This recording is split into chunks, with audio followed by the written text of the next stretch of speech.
Jadi M4 ini dari harus tahu bahwa bakteri yang membantu proses fermentasi itu menjadi lebih cepat.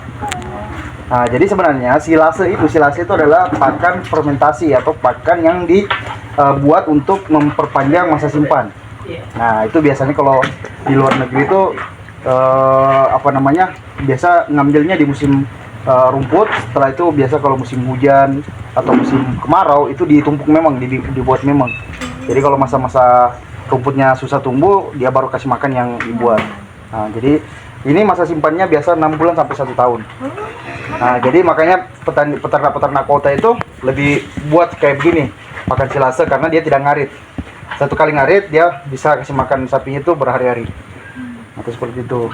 Nah, kemudian ini tadi M4 ini berfungsi sebagai mikroba mempercepat proses fermentasinya.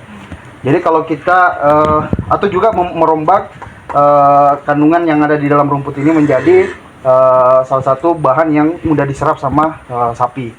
Nah, kemudian di sini ada molasses. Ya, molasses ini sebagai sumber energi juga dan juga sebagai makanan dari bakteri ini.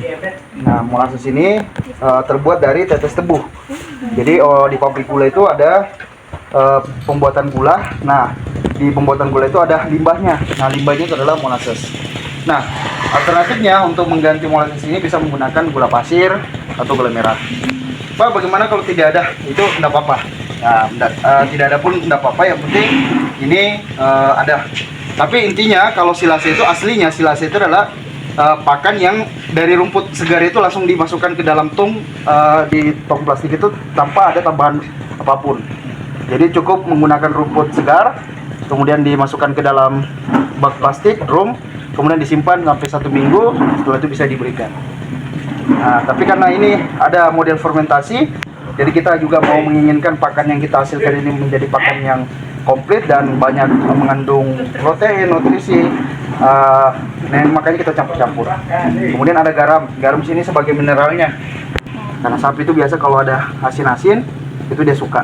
Itu makanya kita buat ini, silasina adalah makan komplit. Itu makanya ada beberapa campuran-campuran yang kita kasih. Nah, kemudian air kita pakai 10 liter. Nah, udah tuh cukup. Ya, soki. Lanjutannya.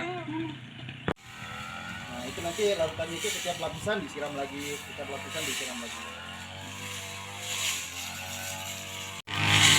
Dan juga pemberian pakannya itu berbeda dengan hijauan biasa. Contoh misalnya kalau kita berikan pakan hijauan biasa itu misalnya 20 kilo per ekor, hijauannya itu per ekor. Kalau ini cukup 10 sampai 15 kilo.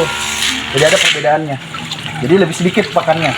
Tapi proteinnya, karbohidratnya jauh lebih banyak. Iya. Karena sudah difermentasi. Coba kita makan yang probiotik itu kan itu jauh lebih sehat dan juga dia juga membantu proses sore kasih ini. Jadi contoh misalnya pakan si sapi ini kan 10% dari berat tubuhnya itu kan pakan hijauan yang dibutuhkan gitu. Jadi kalau beratnya rata-rata 100 tadi, berarti 10 kilo dalam sehari pakan hijauan yang dibutuhkan.